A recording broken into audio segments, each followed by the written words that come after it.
네, 정말 오랜만에 여러분과 또 말씀 나누는 것 같은데요. 물론 찬양으로 함께했지만 또 말씀을 영상으로 이렇게 나누는 것이 저에게는 또 좀 새로운 경험인 것 같습니다. 우리는 유례없는 코로나 시대를 보내고 있죠. 사실 이 이야기하는 게 식상해졌습니다. 그렇지만 오랜만에 하니까 한번 할게요. 1학기 전체를 온라인으로 또 예배를 드리는 것 자체가 정말 새로운 시대를 직면했다라는 것을 보여주는 것 같습니다. 물론 이러한 코로나와 비대면이 일상이 되어버린 현재이기도 합니다. 저에게도 코로나는 처음이었고요. 그리고 이런 신앙생활을 하는 것도 처음이었습니다. 뿐만 아니라 일상을 잃어버린 지금 또 마음 가운데 낙심도 좀 있었고요. 또 어려움도 있었던 것 같습니다. 여러분의 1학기, 여러분의 6개월은 어떠하셨나요? 아마 저와 비슷하거나 혹은 훨씬 더 어려움에 있었던 지체들이 있었을 것 같습니다. 오늘 본문의 이스라엘 백성도 마찬가지입니다. 이제 출애굽을 해서 이집트에서 하나님이 약속하신 가나안으로 가는 첫 발걸음입니다. 그런데 문제는 이제 출애굽에서 바로의 군대가 이스라엘을 뒤쫓아오기 시작했던 것이죠. 그런데 그 앞에 펼쳐진 것이 무엇입니까? 홍해라는 바다가 그들을 막고 있었던 거죠. 그러니까 결국 앞뒤로 꽉 막힌 소망이 없는 상황인 것입니다. 그러나 하나님께서는 그런 이스라엘 백성을 내버려 두지 않으셨습니다. 뿐만 아니라 하나님이 누구인지, 자신이 누구인지 분명하게 말씀하셨습니다. 여러분, 우리에게도 마찬가지입니다. 사실 이 코로나의 기간이 소망이 없어 보이죠. 또 앞뒤로 꽉 막혀 있는 것 같습니다. 그런데 하나님께서는요, 이러한 상황 가운데 우리를 내버려 두지 않으시고, 그리고 하나님이 누구신지 우리에게 분명히 알려주십니다. 오늘 본문을 통해서 하나님이 어떤 분이신지 두 가지로 한번 살펴보며 깨닫는 시간이 되었으면 좋겠습니다. 첫 번째, 하나님은 어떠한 분이신가? 하나님은 길을 내시는 분입니다. 오늘 우리가 읽진 않았지만 오늘 본문의 앞에 있는 18절 말씀 함께 읽어보도록 하겠습니다. 읽겠습니다. 시작. 그래서 하나님은 이 백성을 홍해로 가는 광야길로 돌아가게 하셨다. 이스라엘 자손은 대열을 지어 이집트 땅에서 올라왔다. 이집트 군대가 이제 쫓아오는 상황입니다. 그런데 앞이 꽉 막힌 홍해로 이끄신 분이 누구십니까? 놀랍게도 하나님이십니다. 하나님께서 앞뒤로 꽉 막힌, 특별히 홍해로 이스라엘 백성을 이끄신 이유는 무엇입니까? 그 이유는 우리가 읽고 있는 출애굽기라는 성경의 명칭에서 찾을 수 있습니다. 여러분, 출애굽기가 영어로 어떤 뜻인지 아십니까? 영어로 엑소더스라는 뜻입니다. 이 엑소더스라는 단어는 헬라어의 어원을 가지고 있는데요. 이 앞부분의 X라는 단어는 밖으로를 뜻하는 헬라어 전치사입니다. 그리고 뒤에 있는 오도스라는 뜻은 호도스라는 뜻을 가진 이 길이라는 뜻을 가진 헬라어입니다. 그러니까 이 엑소더스는 무슨 뜻이냐? 길 밖으로. 더 정확하게는 길 밖으로 난 길이라는 것이죠. 그래서 이 출애굽기를 신우인 목사님은 이렇게 평가하십니다. 출애굽기, 길 밖으로 난 길. 너의 지도를 버려라. 여러분, 이것이 무슨 뜻일까요? 이스라엘이 홍해를 건널 때 하나님께서 어떻게 이스라엘 백성을 구원하십니까? 홍해 바다를 가르셔서 그 가운데를 지나가게 하십니다. 여러분, 홍해 바다를 건너오는 그 길은 사실 지도에는 없는 길입니다. 지도에는 바다로 표시된 길이죠. 그런데 하나님께서는 그 가운데에 이스라엘 백성을 홍해를 가르시고 지도에 없는 길로 인도하셨다는 것입니다. 여러분, 우리 하나님은 어떤 분이십니까? 지도에 없는 길을 내시는 분입니다. 이번 1학기 사실 참 많이 힘들었습니다. 모든 수업을 온라인으로 들어야 했고요. 또 어떤 지체들은 안타깝지만 코로나로 인하여서 직장을 잃은 지체들도 있습니다. 뿐만 아니라 소그룹은 어떠합니까? 비대면이 어디 쉽습니까? 리더들이 참 많이 힘들다, 어려워하는 모습들을, 많은 이야기들을 들려주었습니다. 교역자들의 상황도 마찬가지입니다. 저희도 온라인 처음이거든요. 온라인 사역 처음 해봐요. 그러니까 어떻게 가야 할지, 어떤 것이 맞는 것인지, 어떤 것이 정답인지 알 수 없는 것이 우리의 모습이라는 것이죠. 그런데 중요한 것은 이러한 어려움의 시기, 앞뒤로 꽉 막힌 것 같은 이 시기 가운데 하나님은 새로운 길을 내시고 지도에 없는 길로 소망을 보여주셨다는 것입니다. 여러분, 우리가 이렇게 예배하는 것도 사실 은혜 아닙니까? 여러분 생각해 보세요. 10년 전에 코로나가 있었다면 온라인으로 예배 드릴 수 없거든요. 이렇게 온라인으로라도 예배 드릴 수 있는 것이, 이렇게 새 길을 내주신 것이 바로 하나님의 은혜라는 것입니다. 우리가 생각하기에 이 코로나의 시기, 우리의 현재의 시기는요, 잘못된 길입니다. 막힌 길이에요. 소망이 없는 길입니다. 그런데 하나님께서는요, 길 밖으로 난 길, 우리의 생각에 이것이 정답이라고 생각된 그 길보다 다른 길, 지도에 없는 길로 인도하십니다. 여러분, 이러한 상황이 두렵습니까? 그때마다 이 말씀을 기억하셨으면 좋겠습니다. 출애굽기 14장 14절, 여호와께서 너희를 위하여 싸우시리니 너희는 가만히 있을지니라. 여러분, 하나님은 우리를 위해 싸우십니다. 하나님은 우리를 위해 새로운 길을 내십니다. 여러분, 그 사실을 기억하며 우리의 상황이 어려울지라도, 우리의 상황이 아픔으로 가득 찰지라도 하나님이 내시는 지도에 없는 길을 한 걸음 한 걸음 걸어가는 저와 여러분이 되었으면 좋겠습니다. 두 번째로, 하나님은 어떤 분이신가? 하나님은 끝까지 책임지시는 분입니다. 오늘 본문 말씀 21절을 함께 읽어보도록 하겠습니다. 읽겠습니다. 시작. 주님께서는 그들이 밤낮으로 행군할 수 있도록 낮에는 구름 기둥으로 앞서가시며 길을 인도하시고 밤에는 불 기둥으로 앞길을 비추어 주셨다. 이어서 22절 읽겠습니다. 시작.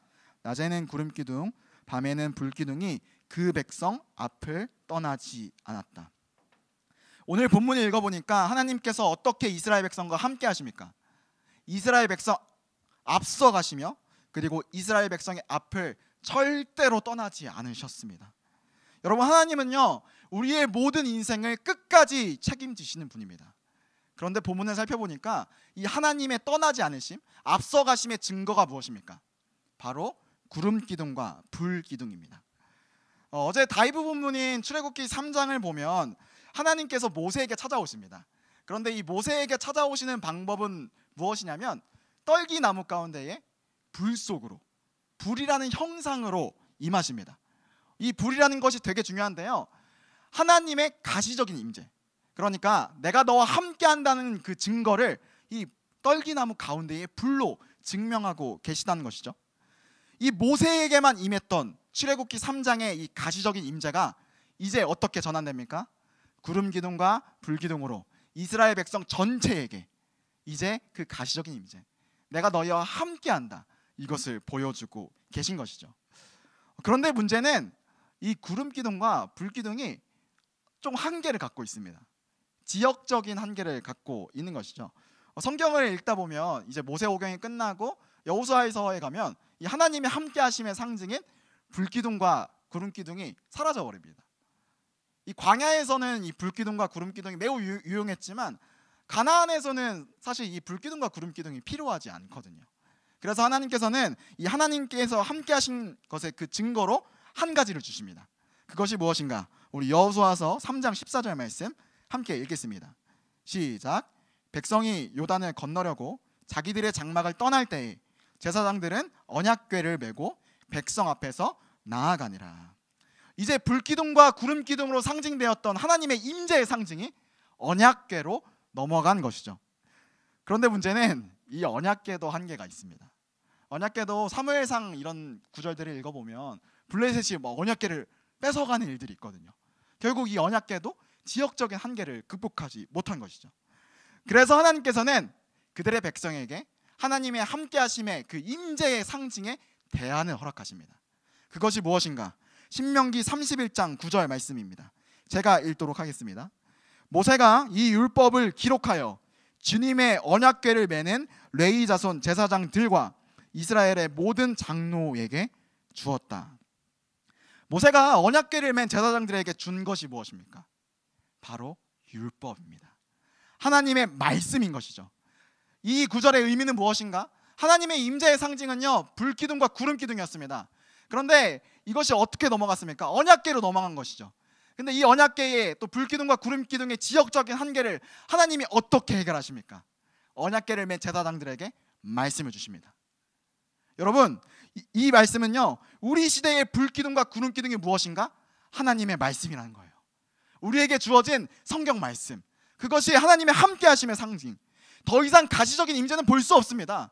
더 이상 하나님의 함께 하심을 눈으로 볼 수는 없어요. 근데 우리에게 주어진 것이 있습니다. 하나님의 생생한 목소리, 하나님의 말씀이 우리 가운데 주어진다는 것이죠. 여러분, 하나님의 말씀은 우리와 영원히 함께 하시고 우리를 끝까지 책임지십니다. 그래서 말씀을 읽을 때 우리는 변화됩니다. 왜냐하면 우리의 인생을 주도하시고 책임지시는 하나님의 생생한 목소리이기 때문입니다. 여러분, 우리가 다이브하는 그 시간, 다이브가 왜 중요합니까? 하나님의 말씀을 대면하는 시간입니다. 이 코로나 기간에 우리가 모여서 수련회를 해야 하지만 그럴 수 없잖아요. 그때마다 우리가 무엇을 해야 됩니까? 다이브를 피고 하나님의 말씀을 바라봐야 합니다. 앞뒤로 꽉 막힌 것 같은 이 상황 가운데 지도에 없는 길로, 새로운 길로 우리를 인도하시는 하나님의 말씀을 붙들어야 하는 것입니다. 이번 1학기 시간 중에 저에게 정말 어려운 이 시간 가운데 잊지 못할 하루가 있었습니다. 어느 주일인데요, 코로나로 지쳐 힘들어하던 저와 이 목사님이 우리 부서의 사역을 두고 함께 고민하는 시간이 있었습니다.